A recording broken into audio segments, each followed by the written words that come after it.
Today's story is about Black Forest, one of my favorite horror series. The story begins with four friends who arrive for trekking in a remote, signal-free area in northern Sweden. They have come here to fulfill the last wish of their friend. A few months earlier, after a party, our hero Luke and his friend Robert entered a store when a robbery suddenly took place. Luke hid himself, but Robert confronted the robbers. The result was that the robbers brutally killed Robert. Robert's death happened right in front of Luke, and he was never able to get over the guilt. Robert's dream was to visit this place in northern Sweden, and to fulfill his friend's last wish, Luke took his remaining friends along and set out. But the journey wasn't easy. On the way back, their friend Dom's leg got sprained. It would take them at least 14 hours to get back to the hotel, but Dom's condition was so bad that he couldn't walk that far. To solve the problem, they decided to take a shortcut through the forest. This decision was going to turn out to be the biggest mistake of their lives. As soon as they entered the forest, their compass stopped working.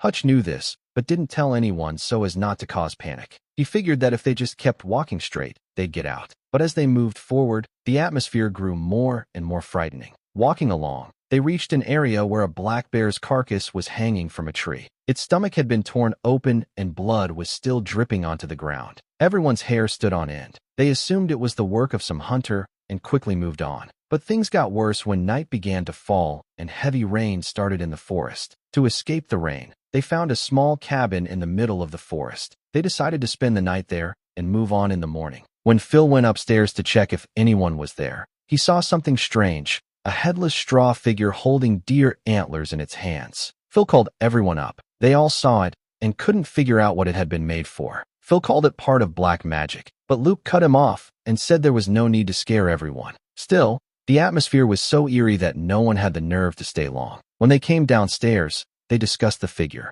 Hutch suggested it was probably part of some North European religious ritual. As they tried to sleep in the silence of the night, strange events began to occur. Luke felt as though a white light was flashing in his eyes. When he went outside to check, he felt as if he was back in the same store where Robert had been killed. He couldn't tell if he was dreaming or if it was real. Then he noticed deep claw marks on his chest. A loud scream came from inside the cabin. Luke rushed in to find Hutch so terrified that he had wet himself. Dom was still trapped in some nightmare, and Phil had completely vanished from the room. When Luke went upstairs to find him, he saw Phil kneeling naked before the straw figure. Luke brought him to his senses, and everyone decided to leave the cabin. As soon as they stepped outside, they noticed strange markings carved on the surrounding trees, which only deepened their fear. Due to the long walk, Dom's leg pain had worsened, but they had no choice. Their truly terrifying journey was only just beginning. Luke wanted to climb a high peak to see how large the forest was and how